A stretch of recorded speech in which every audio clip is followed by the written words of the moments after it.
बहुत बड़ी खबर इस वक्त आपको बता देते हैं। खालिस्तानियों पर कनाडा का सबसे बड़ा कबूलनामा अब सामने आ चुका है। कनाडा ने माना है कि कनाडा की जमीन को भारत के खिलाफ खालिस्तानी इस्तेमाल कर रहे हैं। कनाडा की खुफिया एजेंसी ने यह कबूल किया है कि खालिस्तानी आतंकवादियों ने उसकी सरजमी को अपने बेस यानी अड्डे के रूप में इस्तेमाल किया है। जी हां, प्रधानमंत्री मोदी के कनाडा दौरे के बाद भारत को बड़ी कूटनीतिक जीत मिली। पहली मर्तबा ये मान लिया है कि कट्टरपंथी कनाडा से बना रहे भारत में हिंसा का एक बड़ा प्लान। पहले कनाडा के पीएम ने G7 समिट में सदस्य न होते हुए भी भारत को आमंत्रित किया और अब कनाडा ने आखिरकार ये मान लिया है कि उनकी धरती का इस्तेमाल भारत विरोधी गतिविधियों में हो रहा है। ये न्यूज़ छोटी न्यूज़ नहीं है। लोगों को समझना चाहिए कि मोदी जी गढ़ में गए हैं शेर की तरह और गरजे भी, और वहाँ पर अब कैनेडियन पुलिस को, आर्मी को बोल दिया बरसोगे भी तुम ही, मुझे कुछ करने की जरूरत नहीं है। भारत लंबे समय से कहता आ रहा है कि कनाडा खालिस्तानी उग्रवादियों को पनाह दे रहा है जो भारत के खिलाफ आतंकी गतिविधियों में शामिल हैं।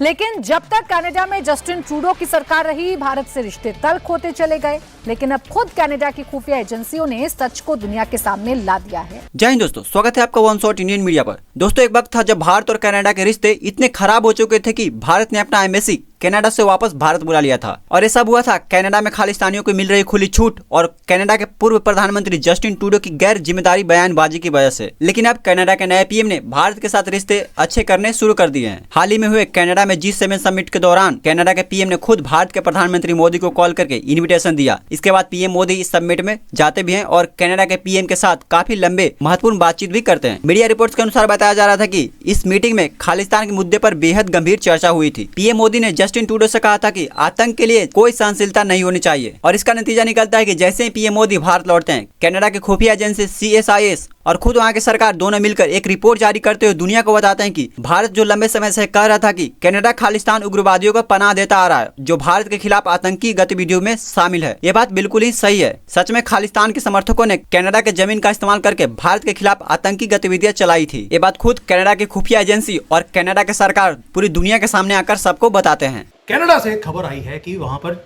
मोदी जी गए, G7 की मीटिंग हुई और गढ़ था खालिस्तानियों का। शान से मोदी जी पहुंचे वहां पर खालिस्तानियों के गढ़ के अंदर, जहां पर उन्होंने बोला था कि हम मोदी जी को जिंदा वापस नहीं जाने देंगे, इनका जो पॉलिटिकल करियर है वो हम खत्म कर देंगे।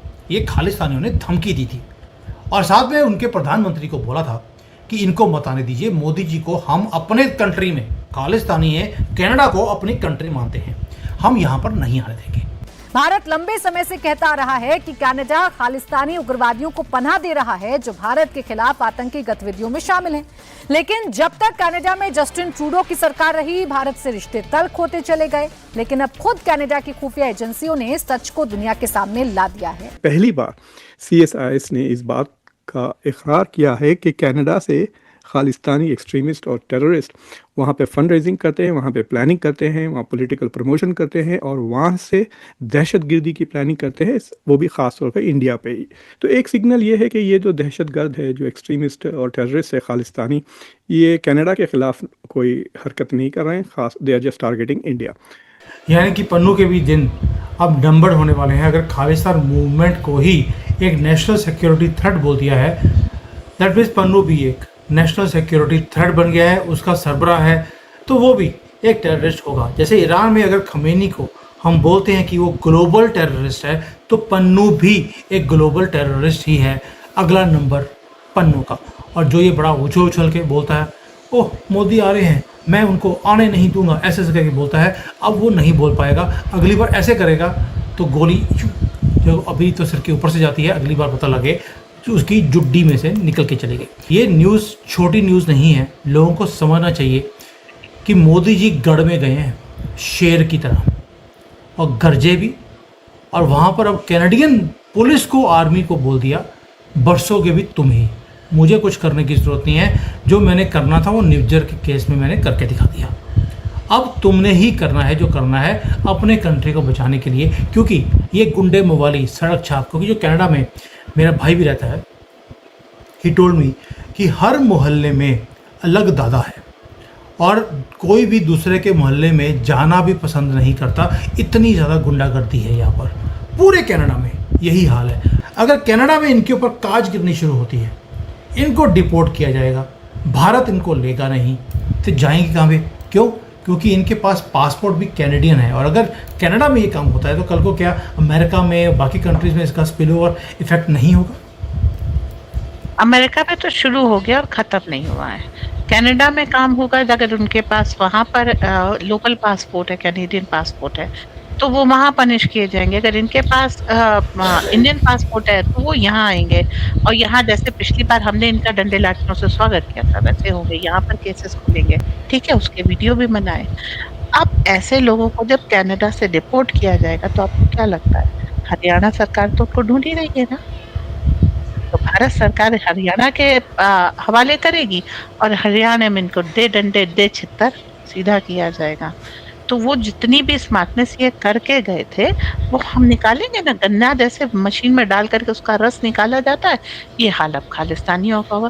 क्योंकि ये उतने बड़े अपराधी नहीं कि गोली चलाई हो, बम विस्फोट किया हो, तो ये 4 डंडों से सुधरने वाले, 4 डंडों से सुधरेंगे।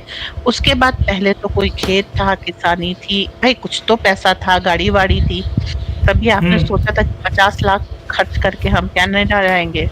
अब वो भी नहीं बची, तो आ जाओ भैया, अब तुम ईटेड होगे।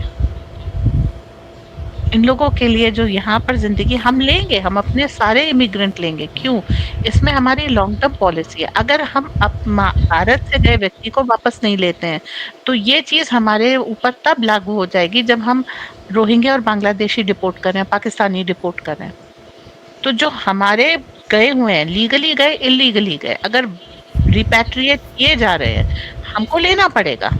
और मोदी डबल स्टैंडर्ड पे नहीं चलेंगे। मोदी सबको कहेंगे आओ बेटा, भारत तुम्हारा घर है।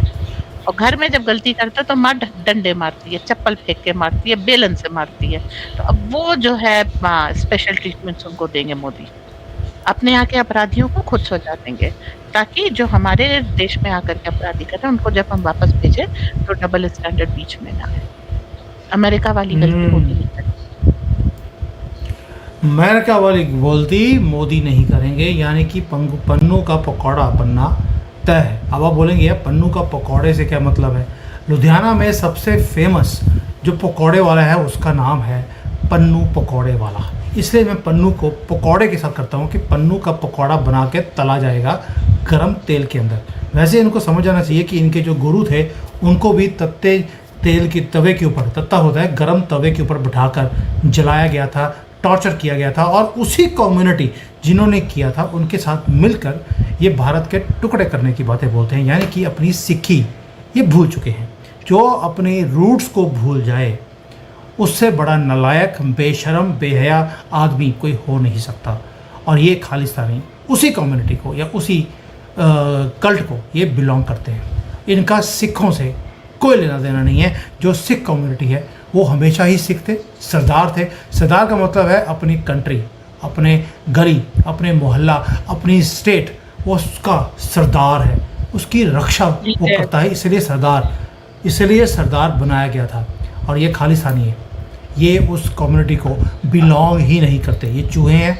अगर नहीं चूहे होते, शेर होते, तो पन्नू बाहर निकलकर प्रोटेस्ट करने में सबसे आगे होता।